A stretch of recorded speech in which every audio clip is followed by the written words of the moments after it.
बिस्मिल्लाहिर्रहमानिर्रहीम, अस्सलाम वालेकुम। आज मैं लेकर आई हूँ आप लोगों के लिए समर स्पेशल में बहुत ही रिफ़्रेशिंग और मज़ेदार डेज़र्ट रेसिपी, जिसे हम बना रहे हैं साबूदाना और मैंगो के साथ। बहुत ही ज़्यादा ये टेस्टी बनता है और खाने में ये बहुत ही ज़्यादा लाजवाब लगता है।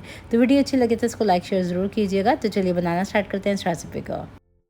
तो इस रेसिपी को बनाने के लिए यहाँ पे मैंने उबलने के लिए रख दिया है तकरीबन 3 कप पानी, जिसके अंदर हम डालेंगे साबूदाना, जो कि मैं डाल रही हूँ। देखिए, ये मोटा वाला साबूदाना है। मार्केट में आपको 2 से 3 तरह के साबूदाने मिलते हैं। ये थोड़ा सा मोटा वाला साबूदाना है जिसका मैं इस्तेमाल कर रही हूँ। तो ये मैं डालूँगी तकरीबन पूरा 1 कप। तो ये डाल देते हैं गर्म उबलते हुए पानी के अंदर। तो अगर आपको लगे थोड़ा सा ये साबूदाना गंदा है तो आप धो के भी इसका इस्तेमाल कर सकते हैं। वॉश करके आप बॉयल करने के लिए इसको रख सकते हैं। तो मैंने यहाँ पे पूरा 1 कप डाल दिया है साबूदाना। अब इसको मिक्स कर लेंगे और इसको तकरीबन 12 से 15 मिनट के लिए मीडियम टू लो फ्लेम पे पकने देंगे, जब तक कि ये ट्रांसपेरेंट सी शक्ल में नहीं आ जाता। तो थोड़े से वाइट पर्ल होते हैं ये, जब तक हम इसको बॉयल करेंगे, जब तक ये ट्रांसपेरेंट नहीं हो जाता। जब तक ये उबलता है आ जाते हैं नेक्स्ट स्टेप की तरफ। अब मैंने यहाँ पे 3 अदद आम ले लिए हैं। तो कोई भी अच्छी क्वालिटी के जो आम आ रहे हों, जो थोड़े से मीठे हों, उसका आप इस्तेमाल कर सकते हैं। तो मैंने यहाँ पे अल्फोंसा आम का इस्तेमाल किया है, जो कि काफ़ी ज़्यादा टेस्टी होते हैं। तो इनको हम पील ऑफ कर लेंगे और पील ऑफ करने के बाद इसके चंक्स हम निकाल लेंगे। आम के हम छोटे छोटे से पीसेस निकालेंगे। तो ये देखें, 1/2 इंच के टुकड़ों में मैं इसके चंक्स निकाल रही हूँ और यहाँ पे सारे ही मैंने चंक्स निकाल लिए हैं। बस हमने इतने निकाल लिए हैं। गुठलियों का हम पल्प निकाल लेंगे। इसको कर देते हैं साइड में और यहाँ पे चेक कर लेते हैं साबूदाने को। तो देखें, तकरीबन 11 से 12 मिनट हो चुके हैं पकते हुए। तो ऑलमोस्ट देखिए, ये हमारा साबूदाना पक चुका है, ये रेडी हो चुका है, गल चुका है। इस स्टेज के ऊपर ना इसको हम निकाल लेंगे। इसको छन्नी में निकाल के हमने छानना है।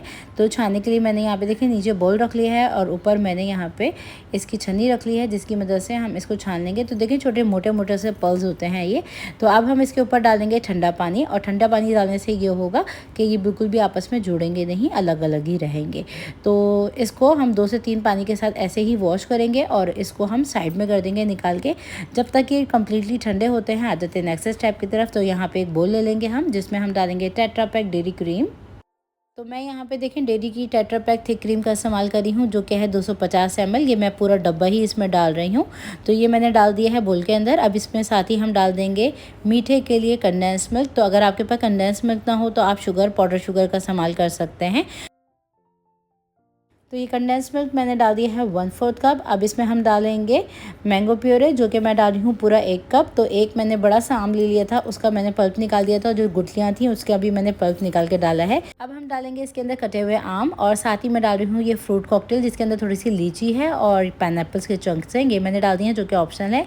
अब ये जो मैंने ठंडे किए थे ना साबूदाना, इसको भी हम डाल देंगे। तो आपने इसको गर्म नहीं डालना, ठंडा ठंडा ही डालना है, नहीं तो इसमें हमने क्रीम डाली है पूरी, ये ख़राब हो जाएगी। इसको बहुत अच्छी तरीके से हमने मिक्स करना है।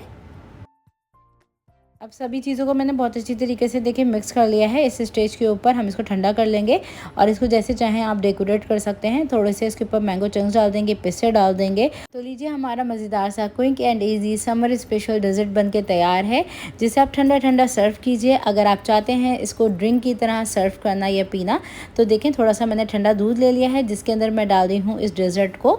और तकरीबन आप 4 से 5 टेबल स्पून के आसपास इस डेजर्ट के डाल दीजिएगा ठंडे दूध के अंदर। थोड़ा सा ये लिक्विड फॉर्म में हो जाएगा। थोड़ा सा आप इसमें डालिए बर्फ़ के क्यूब्स और इसको आप सर्व कीजिए। बड़ी मज़ेदार लगता है और बच्चों का ये बहुत ज़्यादा फेवरेट रहता है। तो इसके अंदर आप डालिए इस तरह से स्ट्रॉ और आप इसको ठंडा ठंडा सर्व कीजिए। तो ज़रूर ट्राई कीजिएगा इस रेसिपी को। ये है 2 in 1 रेसिपी। ट्राई करने के बाद फीडबैक लाजमी दीजिएगा। वीडियो अच्छी लगी तो इसको थम्स अप देना मत भूलिएगा।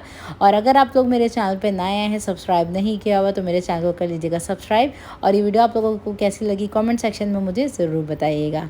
फिर मुलाकात होगी एक और नई रेसिपी वीडियो के साथ। जब तक के लिए अपना बहुत ज़्यादा ख्याल रखिएगा। अल्लाह हाफ़िज़।